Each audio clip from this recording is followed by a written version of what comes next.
అమ్మగారు సేవకులు విశ్వాసం అందరికీ అంతానండి.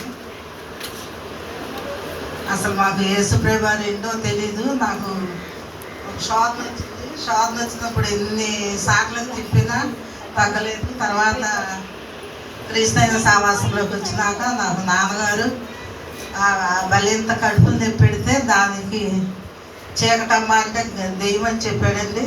శని ఆదివారాల గుడికి వచ్చినాక నాకు అది పోయింది. బాగానే ఉంటున్నాము. దేవుళ్ళలోనే నేను ఉన్నానండి.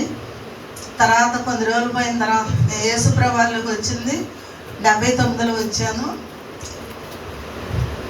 79లో వచ్చాను. కొన్ని రోజులు విశ్వాసంగా ఉన్న తర్వాత నాకు దర్శనాలు చెబితే నాన్నగారు అది సేవేనమ్మా అంటే నాకు ఇక భయం వేసేది. కేంద్ర స్థానంలో 79లో నేను దేవుళ్ళలోకి వచ్చాను.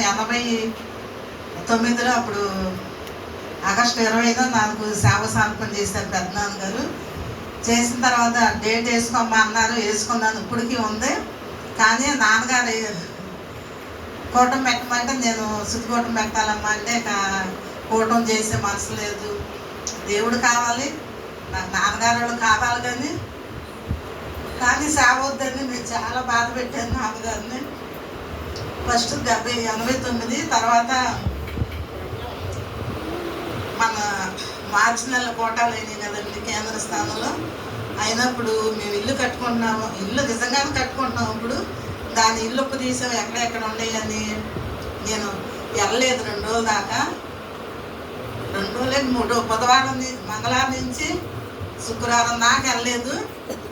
అయినా నాన్నగారు రోజు రాయబారిని ఇచ్చి పంపించేవాడు. సైకిల్ ఏంటి రాలేదని చూసి అన్నీ చూసేవాడు. కానీ ఎట్టన్నా కానీ వెళ్ళాలనుకుంటే నేను వెళ్ళిపోతాను.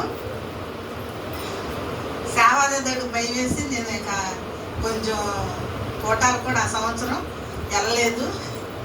ఎందుకు వెళ్తలేదా అని నాన్నగారు రాయబారికి చెప్పి పంపించాడు. అసలు ఎందుకు వెళ్తలేదు, నువ్వు రావట్లేదంటే నా నాన్నగారు సేవ చేయమంటున్నాడు.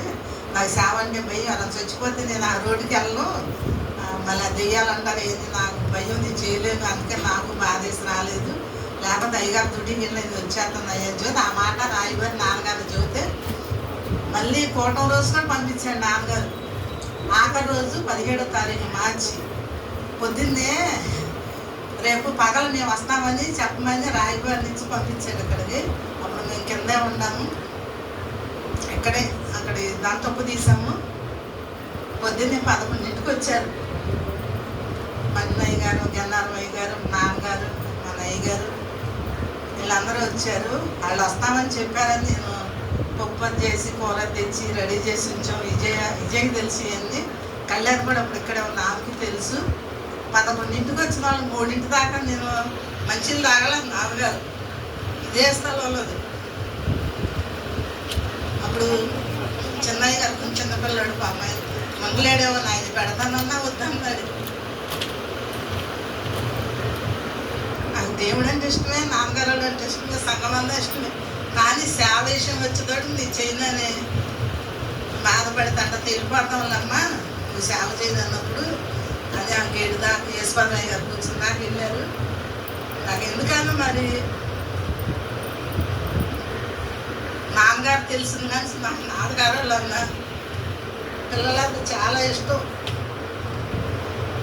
మా గారు కూడా ఒప్పుకోమని నేను ఒక్కదాన్నే నా గురించి అంత ధైర్యం తీసుకున్నారు. నువ్వు చేయనంటున్నావు, విశ్వాసం కాదు, సేవ చేయాలి. వీడి సెంటర్లు ఎవరో లేరు విజయవాడలో, నేను చేయమన్నాడు. నీకు అదృష్టం